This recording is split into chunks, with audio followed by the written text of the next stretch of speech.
What's up, guys and gals? We are here tonight at Richmond Raceway in the capital of Virginia, where round number 5 is set to take place for the Speed Racing Series presented by Middle Road Energy. Over at Portland on the road course, it was Dylan Young grabbing his first series victory in a brilliant performance in that race by him and the whole Standard Performance Auto Racing team. Of course, they're feeling pretty good as we get ready to have our second short track event of the season. Charles Sandfer is back on top of the points lead as RJ Bishop fell victim to a crash at Portland and lost the points lead.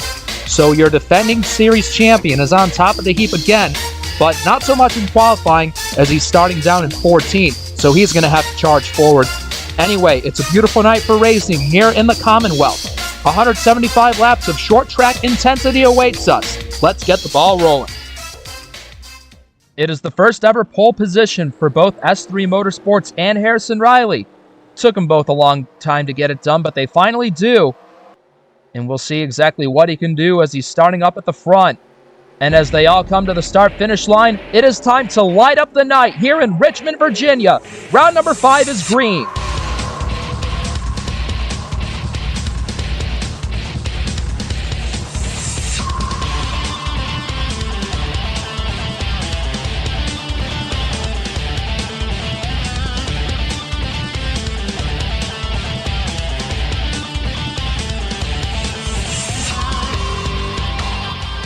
A well-executed start by our pole sitter. He takes control early at the end of lap 1. Zachary DeLello in the number 15 Toyota in hot pursuit in second place. Good front row start by him. Oh, back there, the 20 of Logan Cloud. He spanked the wall, getting onto the backstretch. Check in if there's any damage on the right side of that number 20 car. Doesn't look like there's any significant damage, but tensions are high even on the start of this race. You can definitely lose focus, and if you do, you'll pay some hefty consequences. As we take a look at Luke Martin right here, he's battling Vince Freeze to take the 11th position, I believe. Charles Sandfer back here. Aaron Jordan, Anthony McClure having good runs in the top 10 very early on. Joseph Srigley has run down the top 2 in the 11 car. Srigley carrying the ambitions to maybe get his second career win. Same goes with his teammate of Yoshiko Sakamoto. And here's the guy who won it last year, Noah Hart, in that green 18. Right now running in P5. Hart looking to go back-to-back, and he's got a car well capable enough to do it. And Fitzwater washes up the track, courtesy of James Ellison. As the 7 and the 61 both go side-by-side, I think RJ Bishop, he'll lend some assistance to the 61 and get him ahead. Bishop suffered a crushing 41st place finish at Portland and lost the points lead. I want to say he's 19 points behind Charles Sandfer, and he desperately wants to take it back. And the quicker he can do it, the better. But he's still making good waves up in the top 10. But the 24, the 15, and the 11, your top 3, as 6 laps are down, and thankfully no issues. Charles Sandfer has a car that's handling pretty good for him right now. Here he goes down to the low side of Fitzwater to try and take over P8 from the Aussie. He qualified way down in 14th, which is pretty mediocre for his standards. I mean, he's so used to qualifying on the pole, on the front row, and in the top 5 week after week, but not this time. He hiccuped a bit in qualifying, and now he's trying to make up for that lost ground. But he is by the 7, so move Sandfer up into 8th. Here's rookie Aaron Jordan trying to follow through and stay in touch with the 16. And for Fitzwater, it's probably going to be a 2-for-1 loss in just a couple of laps. Even though Fitzwater did qualify inside the top 10, he's slipping back a little bit. And all these guys have a large gap back to the 54 of Luke Martin. That's a good second and a half right there between the 7 and the 54. But Martin's trying to fend this pack off. You got Anthony McClure and Major Robinson side by side for 12th. Vince Freeze, he's also stuck in this cluster of cars. He'd like to break free from it too. Oh, and out of turn 2 again, Logan Cloud makes contact with the wall. He got into Aiden Smith that time. How do the cars look? The 89 looks okay. Oh, but not the 20. A lot of scratches to the right side of that Ford Fusion. And that would not be too good on Aiden Smith if he were to get wrecked out of his home race. He is a Virginia native. Same goes for the 00 of Nick Breeding. They are both the home state heroes for this race. So far, Smith getting the better ground. As there's Nick Breeding and Logan Cloud. What a rough first 18 laps for him. And he is now outside the top 20 as a result, down in 22nd. Right now is the time for him to collect himself and breathe for a few seconds. And as long as he doesn't drive in over his head, hopefully that'll be all the damage that Cloud can take tonight. Well, the driver that RJ Bishop was dreading the most is now down to the inside. Sandfer still smoothly cruising along here at Richmond. He's going to roll through 3 and 4 very nicely. And he is going to nose ahead of Bishop at the line to take over position 7. Again, like I talked about, Bishop lost the points lead to him after Portland. And that's the last thing he wanted to see was that 16 going by him, because he knows that he'll just keep losing points if he doesn't put up a fight right here. But we are only 23 laps into this thing. Maybe Bishop realizes that maybe it's best that he lets Sandford go, and he'll have another 150 laps to do something with him later. But right now, Bishop going to settle into 8th while he lets Sandford go. Here's your first-time winner out from Portland, Dylan Young, in this 87 Ford for the Spod team, capturing an amazing first career win, defying all odds. Right now, he's carrying that strength over to Richmond, running 17th right now, trying to defend it from Aiden Smith and Lane Sanders. But Young, at this point, now that he's got that first win in the bag, he's looking to use it as fuel for the rest of the season going forward and elevate himself up to a point where he's never ever been before in his career. So hopefully the tides can turn for him in a good way. First lap machine that these leaders will approach. Here's Nathan Orman in the 17. Oh, that was too close for comfort. Harrison Riley nearly turned that 17 around. But Orman, last car running in the race, and he's finally been put a lap down on lap 33. Now what can DeLello do, as well as Strigley, when they get up to Orman? Again, Orman, he captured a magical top 10 effort at California, his home turf there. That was a day of great feeling for Orman, but he had a dismal run at Portland, and now he's down in the standings a bit. But still for Orman, he's just trying to do what any small team owner does, just stay clean and not get into any trouble. Just bring a car home in one piece as he lets DeLello and Strigley go. Now Riley, he's going to catch Edward Ziemba and also Roberto Crown Jr. And he'll put those two guys a lap down in time. But even while doing so, Riley expanding his lead. Now 1.45 seconds over DeLello. Zachary DeLello still struggling to get around the 82 car. And here comes the 11 of Strigley, storming to the inside of him in 1. Low or high, which is the best line to take? Of course, neither of these guys want the 82 of Ziemba in their way, so that question can be answered. Looks like out of turn 4, the 82 is going to yield to the 11. He's going to give him the inside. Yep, Strigley's going to take advantage, and he is now going to take over the second spot. DeLello drops down to 3rd. And now he's going to get past his fellow Toyota driver down to the inside in 3, which is allowing the 66 Sakamoto to close in on those two. And back here, Charles Sandfer, he has 7th, but RJ Bishop wants it. He's going to try somewhat of an unconventional way to pass the 16 on the outside. As these guys are getting through these lap cars, just like the 4, you see Roberto Crown Jr., Kyle Rigger in the 10. Harrison Riley is gone, though. There he is. He's gotten past Cody Goforth, Dylan Schwallenberg, Saber Fox, and now Louis Dubois in the 92 car. That 24 of Riley just taking the field to school here in Richmond. He has not relinquished the lead at all. 43 laps in, about to be 44. And with each lap car he gets around, that's even a bigger cushion between him and second place Joseph Strigley. Now Strigley has caught up to the same lap cars that Harrison Riley just got around. He's got the 83 of Schwallenberg directly in front of him, and here comes the 15. He sees a chance. Down to the inside of Strigley and Schwallenberg through 1 and 2.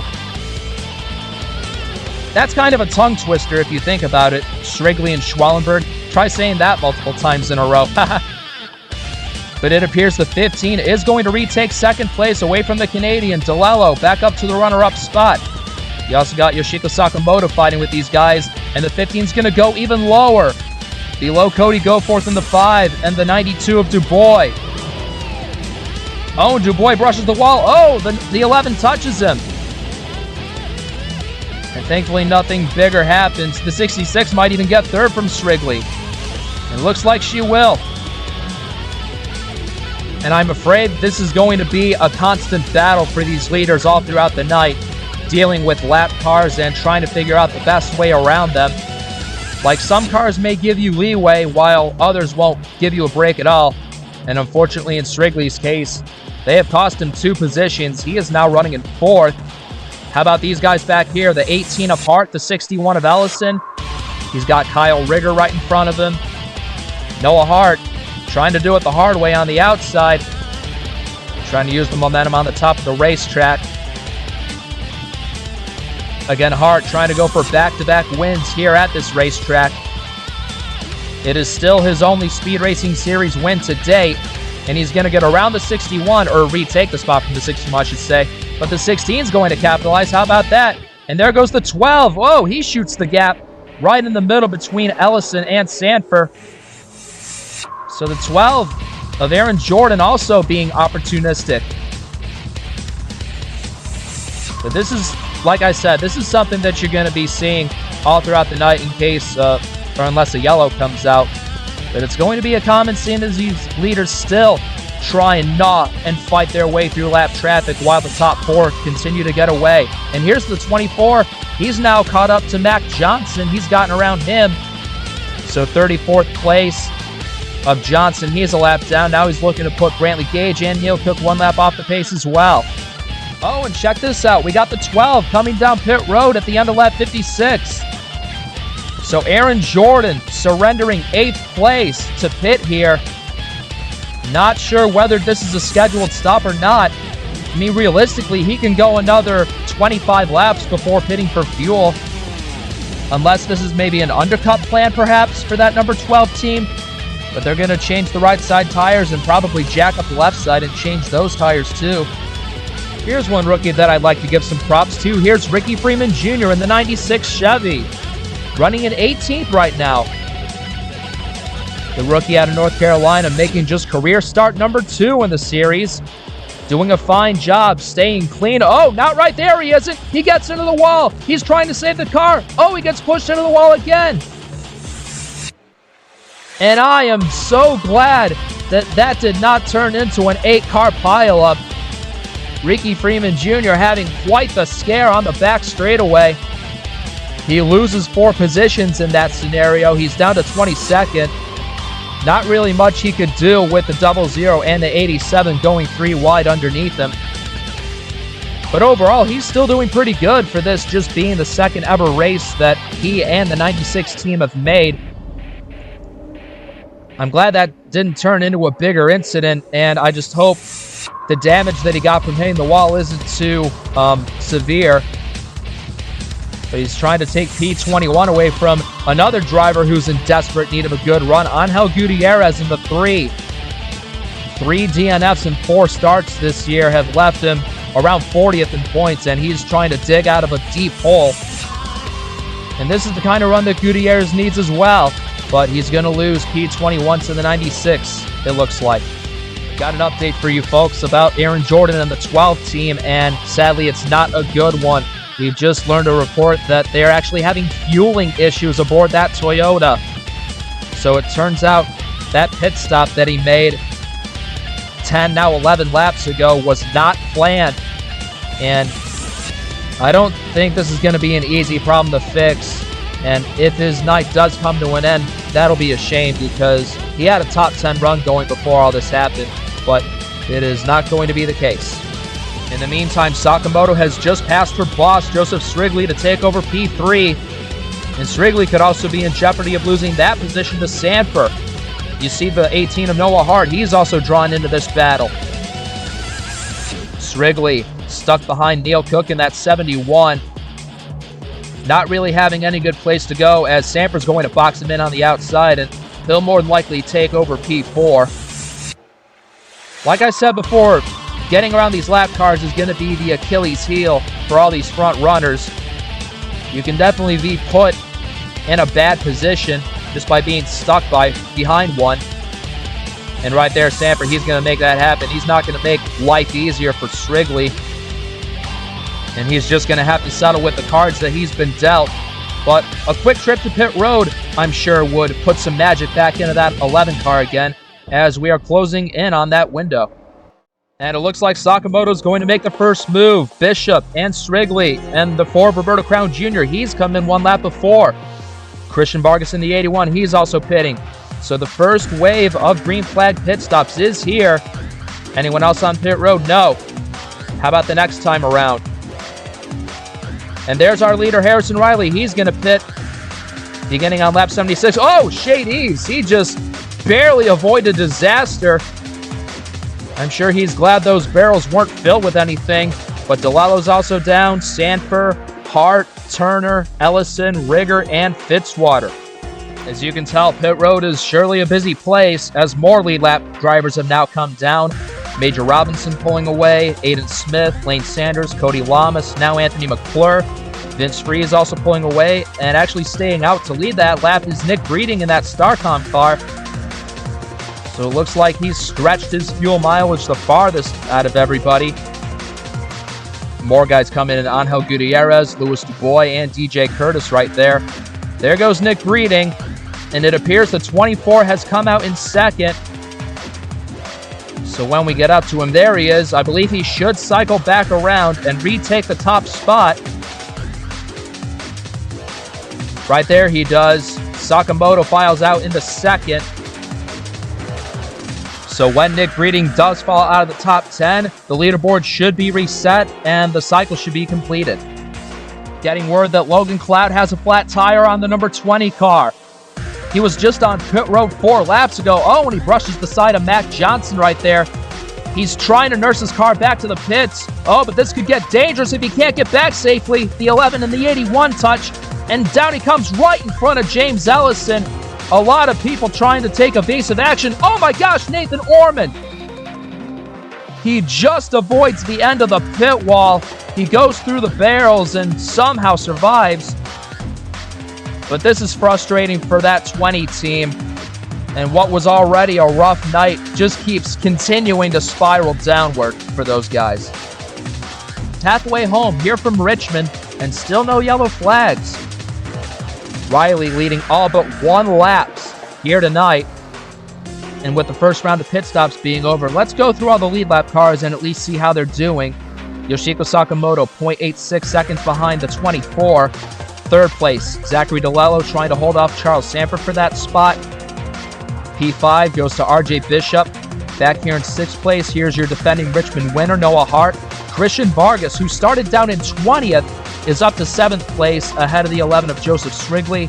James Ellison in 9th, and then rounding out the top 10 is Zachary Fitzwater. And there's his teammate in 11th place, Scott Roush. 12th place to Major Robinson. And car 89 on lap 89, there's Aiden Smith, running very well in 13th. 14th place, you got this gaggle of cars. Cody Lamas has that position over Luke Martin and Lane Sanders. Nick Breeding down in 17th. Your winner from a week ago, Dylan Young, he's in 18th. 19th for Anthony McClure. And Vince Freeze, a disappointing showing for him. He's down in 20th, but he's still got a lot of time in the race left to turn it around. And then completing the lead lap cars, Ricky Freeman Jr., Sean Ard, DJ Curtis, and Harrison Riley's teammate, Jacob Puholtz, down in 24th. I tell you what, ladies and gentlemen, that 66 has some newfound life in it, and she's drawn herself right onto the rear bumper of the 24. Harrison Riley's lead and his dominant reign is very much under threat right now by Yoshiko Sakamoto. That 66 team setting up her car perfectly in order for her to track him down. How about DeLello and Sandfer? Those guys are still over 3 seconds behind. They are nowhere near the front, too. Riley hasn't been able to get past the 03, which is his teammate. He's fallen back from him a little bit, actually. But that 66 is coming. Sakamoto still has not made any progress trying to pass the 24, but look at how many lap cars they got ahead of them. Boy, oh boy, the games are going to begin now. Now the 24 is by his teammate. He's going to hug tight to the inside of the racetrack. He's got Ricky Freeman Jr. ahead of them, DJ Curtis, and some of these guys are still on the lead lap. The 19, the 96, the 46, the 31. The 83 is a lap down. The 78 is a lap down. And yeah, the 4 is also a lap down. But this is one giant cluster that these leaders do not want to be in. And as you noticed on the leaderboard, Sandfer has taken over the 3rd spot away from DeLello. Sandfer up to the podium. A great charge by him after starting down in 14th. And boy, 2 pairs of 3 wide going through 3 and 4 at Richmond. Riley knows that the 66 is chasing him, and the quicker that he can get rid of these lap cars, the better. Definitely wants to provide as big enough of a cushion for himself as possible.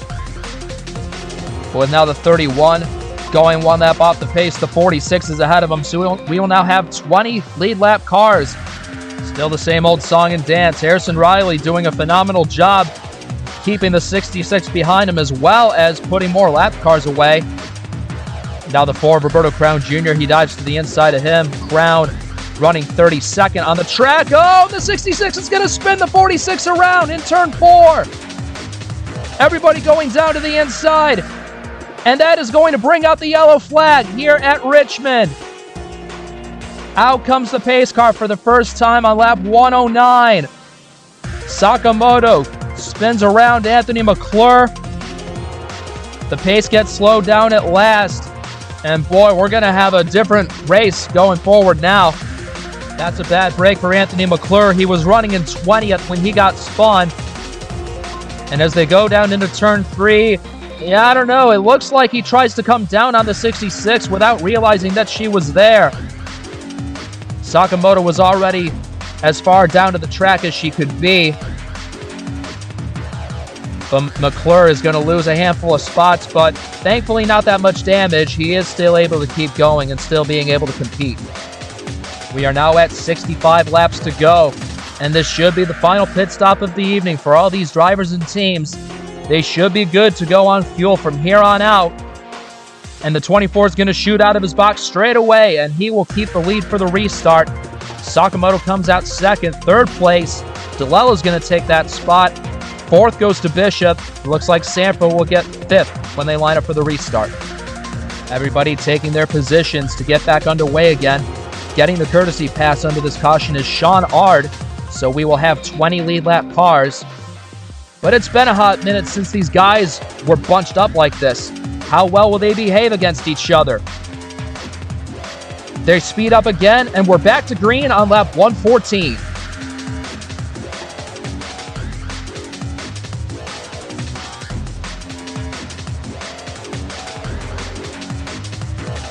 Man, those guys are 4 wide back there. You got Dylan Young, Fitzwater, and Vargas way up on the top side. Oh, what's wrong with the 87? He's pulling down pit road. Dylan Young, your winner from a week ago at Portland, has an unexpected problem right after we take the green flag again. Could be a flat tire. It could be a loose wheel. It could be anything, really. What a tough break that is. He'll definitely follow a lap down for sure. But as they come off of turn 4, Harrison Riley keeps control of the lead. Oh, the yellow flag is waving already. Oh, and it's the 46 again. Anthony McClure with more damage this time. And the 10 car of Kyle Rigger was also caught up in it. He's got a lot of front end damage on that Dodge. Doesn't look like anyone else was involved. And guess what? I think this actually may have saved Dylan Young right here. Scoring still shows him on the lead lap. Wow, talk about lucky timing for Dylan Young.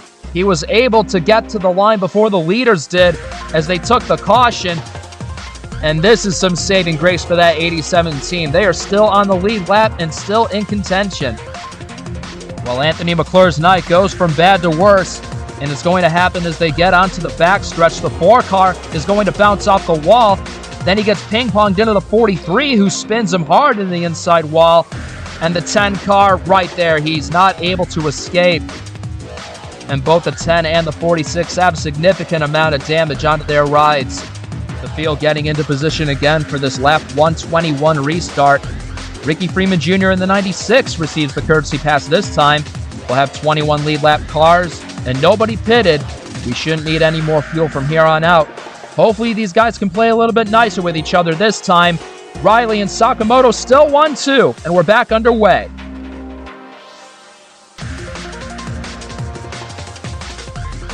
More four-wide action behind the leaders with Roush, Sanders, Breeding, and Martin. Oh, they touch! Hard into the wall goes Martin and Breeding, and it's going to be a big-time crash going into 3. The 4 is in it. The 65, both the Red Bull cars are in it. The 92 was involved. Oh, and they're still spinning in 3. Dylan Schwallenberg goes around again. Oh, and Nick Breeding just hit the end of the pit wall. So much smoke coming from his car. Oh, and they're still wrecking out of turn 4. Goodness gracious. This whole racetrack has just become a giant mess here at Richmond. Zayden Davidson was in it. Anthony McClure with more damage. Edward Ziamba all torn up in the 82. Shade Eves also got a piece of it. Oh, and there's Luke Martin, all pluming smoke out of that 54. And this was by far the biggest wreck of the night. So this whole thing begins on the restart when the 54 and the 00 go 4 wide underneath the 86 and the 50. I don't know why those guys thought that was ever going to work out.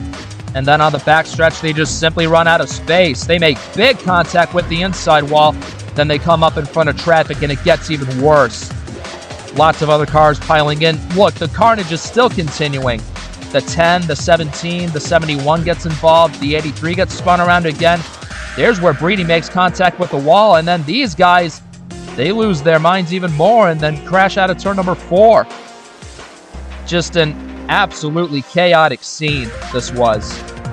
Looking at this from up in the helicopter, it was definitely an aggressive move on the 00 and the 54 to go 4 wide like that. And once you go 4 wide at a short track, you're pretty much asking for trouble. But you see the 86, the 50, and the 00 pinch into each other. There's just simply no room available. Luke Martin comes down, he tags the 00. Then they both ricochet off the inside wall, back into the face of traffic, and that's when you know it's going to be real bad. Right there, DJ Curtis in the 19, he gets collected. Brantley Gage in the 65 also got involved. Here's 54. You see these guys spinning in reaction. Roberto Crown Jr. gives him a good look in the 4. Louis Dubois, Dylan Schwallenberg, and up ahead, the 35 and the 46 get together, and that's a big hit onto Nick Breeding. The 25 and the 5 get collected a little bit. The 71 also spins around. The 17 also with damage. The 46 sideways in front of a few guys. There's so much debris littered everywhere across the area of turns 3 and 4. Behind him, Dylan Schwallenberg gets spun by the 92 of Dubois. Breeding's going to hit the end of the pit wall in a moment. Check that out. 6 wide here at Richmond. I swear, you can't make this stuff up, guys. And then out of turn 4, the 35 and the 20 get into each other, and that's just going to create more problems. The 47, the 46, the 78, the 82, and the 35 all making contact with the wall and spinning around. I bet you at least 15 cars were a part of this accident in some way. And it's definitely one of the biggest wrecks that we've ever had in the history of the series. From the onboard of the 54 of Luke Martin, this is how his race comes to a premature end.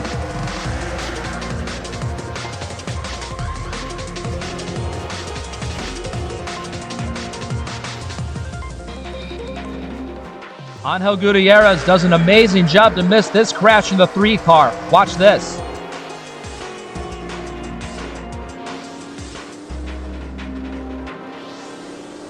From Nick Breeding's on board in the 00, a very heartbreaking end to his hometown race.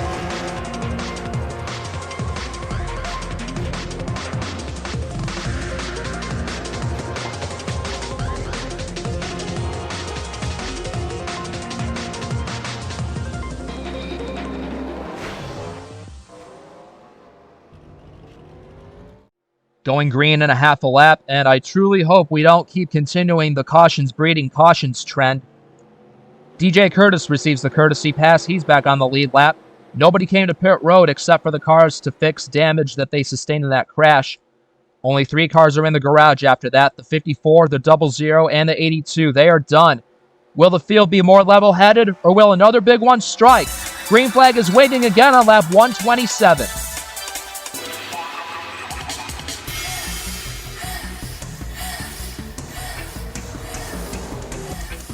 I think the 24 may have been sleeping on that restart. The 66 powers on by to the top spot. Riley falls back to second. RJ Bishop rocketing up into third. Noah Hart fourth. Zachary DeLello in the top 5. Here's Christian Vargas taking the 2 JSR cars 3 wide on the bottom. He could certainly be in contention for a top 5 finish tonight. It's been a long time since he's got one in that SDP car. He's got help from his teammate of the 85 of Robinson. But Harrison Riley not getting the restart that he was hoping to get. Sakamoto, she's now tasting the lead for the first time tonight. For RJ Bishop in the 38. Charles Sandfer, your points leader, still stuck back there within the field. So he's in a great position to pick up some major points on the 16. There he is, Zachary Fitzwater up in the thick of this battle. Scott Roush taking Strigley and Sanders 3 wide.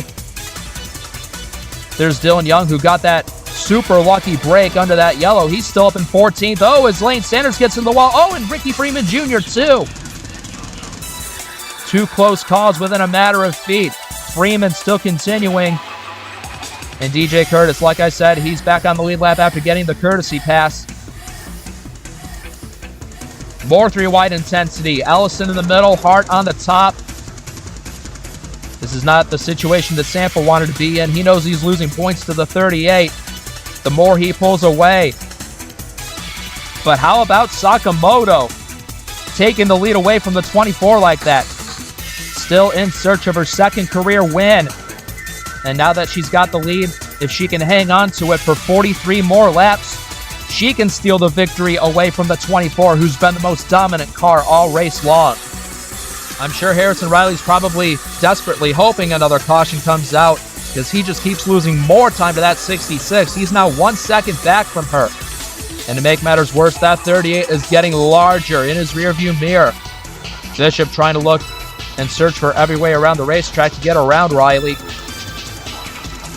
And who knows, maybe Riley can slow these guys down enough. The 15 and the 81 might draw in on those 2. Kyle Rigger in that 10 car is going to be the first lap machine that Sakamoto's going to get up to. Rigger did get a good significant piece of that big one. And pretty soon Sakamoto's going to be approaching other damaged cars that were involved in that mess as well. The 4 of Crown, the 46 of McClure, Orman in the 17, Sabre Fox, and Brantley Gage in the 65 without a hood. Again, these teams just doing what they can to make sure their cars survive till the end. Thankfully, it is a short track. Aerodynamics don't matter that much. You can get around this place with a damaged car just fine, but this 10 car is going to be one that these leaders are going to have to be careful of when passing around. Harrison Riley knows that the laps are winding down, and he can't let that 66 get too far away from him. I mean, he's trying to keep the distance stable between them, and he's hoping that she gets stuck behind a lap car and he can catch up to her. But so far, that is not proving to be, as Sakamoto's going to go by the wounded number 46 of McClure. I mean, he's had a concoction of bad events happen to him all through the evening. He'll be glad to get out of here and move on to Darlington next week. Even with Sakamoto getting around lap traffic, Riley's still over a second behind her. Back here for 4th place, the 15 and the 81 are both trapped behind the damaged number 4 car. The 15 up high, the 81 on the bottom. Christian Vargas trying to seize the opportunity to take over 4th place. And don't look now, the orange 61 of James Ellison, he's also here. Don't forget, Ellison was a former pole sitter here at Richmond. He started on the pole in Season 1 and finished 3rd in that race. And there you go, Ellison, he's still going to keep on charging. Down he goes to the inside of Vargas in turn 3. Ellison looking to make himself the second JSR car to race in the top 5. And right there, Ellison takes over 2 places in 1 lap.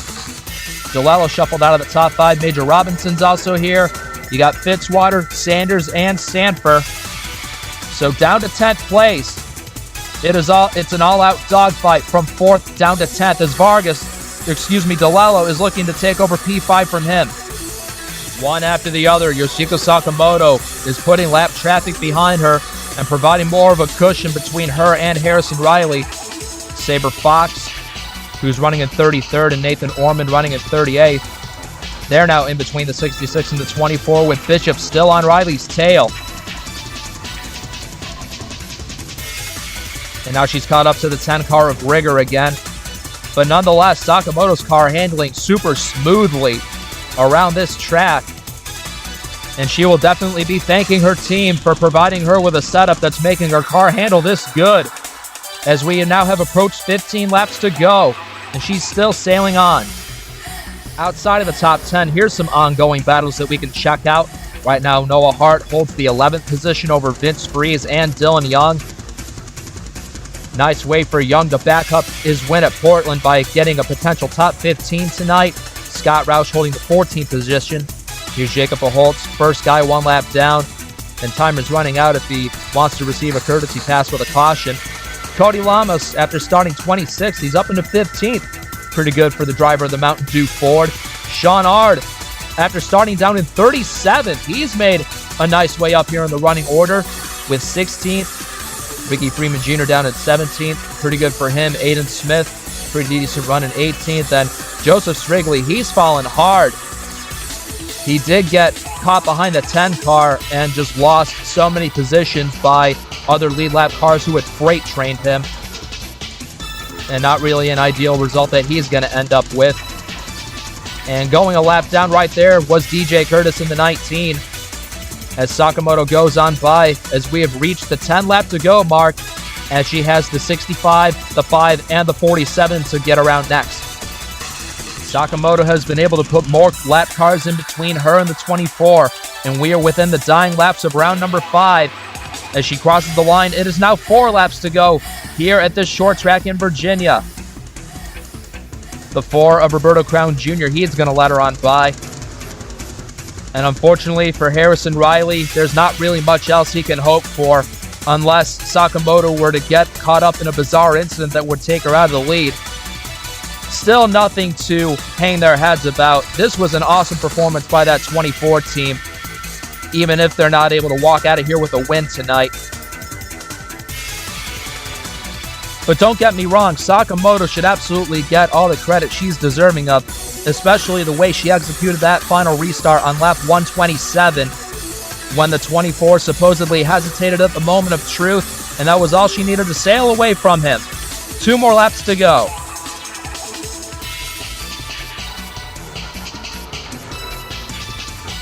She's got the 92 of Louis Dubois ahead of her, but I don't believe he will cause her too many problems.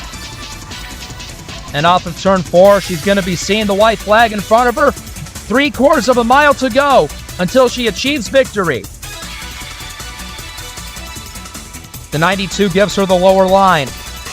She's had a couple bad races to start the season. At Daytona when she wrecked, and at California when she ran low on fuel.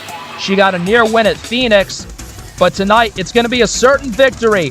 And off of turn 4 to collect career win number 2, Yoshiko Sakamoto will win under the lights here at Richmond.